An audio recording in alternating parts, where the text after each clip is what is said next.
Assalamualaikum warahmatullahi wabarakatuh. Perkenalkan, nama saya Yudi Agus Supriyadi, kelas A dari program Setoran Pernakas. Saya akan mensimulasikan pengukuran tekanan vena sentral atau central venous pressure. Sebelum kita memahami dulu apa itu hemodinamik.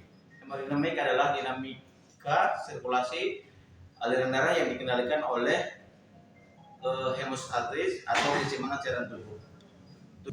Tujuan pemantauan hemodinamik diantaranya satu, menilai status cairan tubuh, kedua, menilai status fungsi jantung.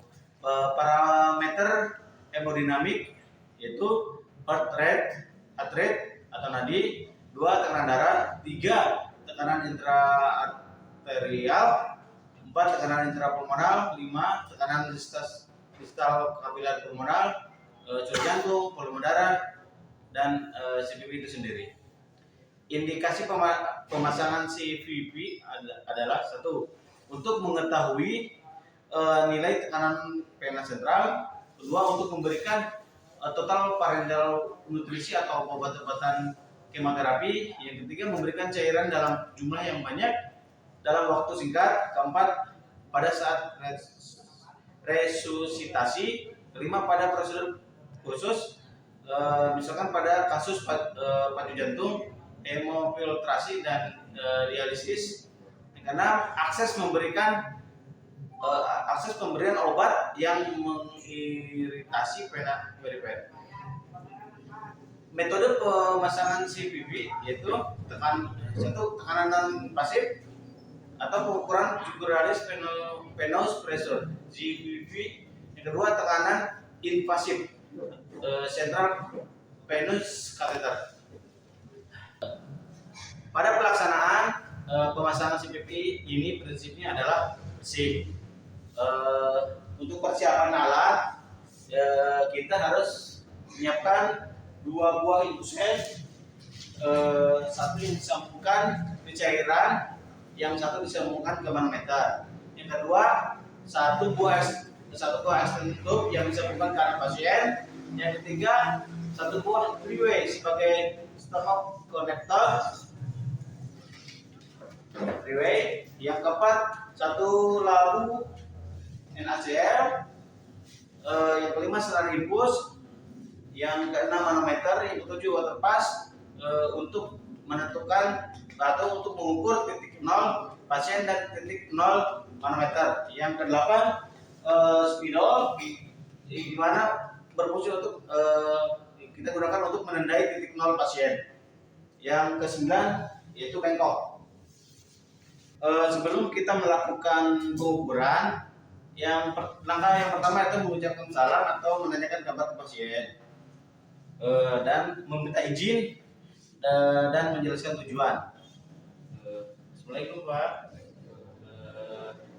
gimana kabar Bapak? Tutup tirai sebagai privasi pasien. Terus langkah selanjutnya itu kita mencuci tangan. Setelah mencuci tangan, kita pakai handscoon. Setelah kita memakai handscoon, kita mengatur posisi pasien supaya nyaman. Pasien nyaman. Bapak gimana kondisi ini? Gini, nyaman nggak? Segini? Ada cukup ya. Selanjutnya, untuk menentukan titik plebostatis atau titik 0, kita angkat tangan pasien, maaf Pak, atas. Setelah itu kita membuat garis setinggi atrium kanan, yaitu pada garis mid axillaris sekitar daerah ICS keempat, dan kurang lebih 5 cm di bawah sternum. Tentukan ICS keempat, terus tarik garis imajiner ke arah kanan mid axillaris, maka titik pertemuan itu adalah titik 0 pasien. Kita tandai titik 0 menggunakan spidol.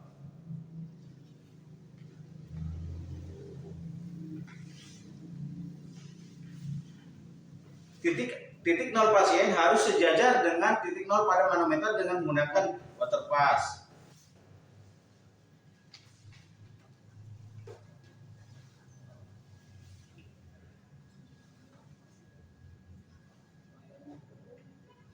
Setelah pas,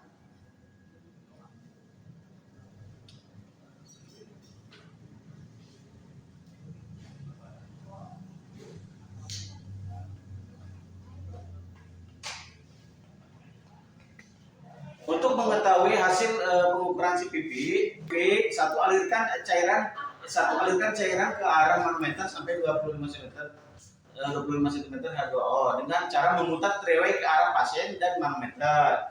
Terus yang kedua, alirkan cairan ke arah pasien dan tutup treway ke arah manometer. Setelah itu,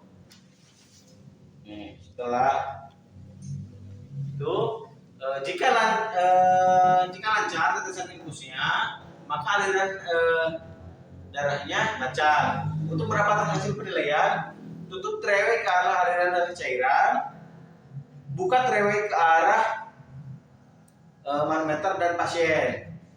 Perhatikan undulasi atau naik turun cairan yang ada pada manometer. Pada saat inspirasi ia turun dan pada saat ekspirasi naik. Setelah undulasi stabil, maka itulah hasil nilai CPP-nya. Dan pada pasien ini nilai CPP-nya yaitu 11. Menurut Wood, nilai normalnya 3-8 cm H2O. Jika lebih dari 8, maka pasien mengalami hipervolemi. Sedangkan jika kurang dari 3, maka hipovolemi. Pada pasien ini berarti pasien mengalami hipervolemi. Kemudian bereskan alat. Kita setelah melakukan pengukuran, kita bereskan alat.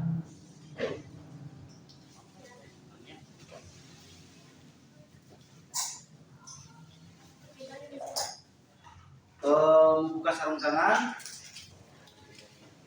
dan cuci tangan.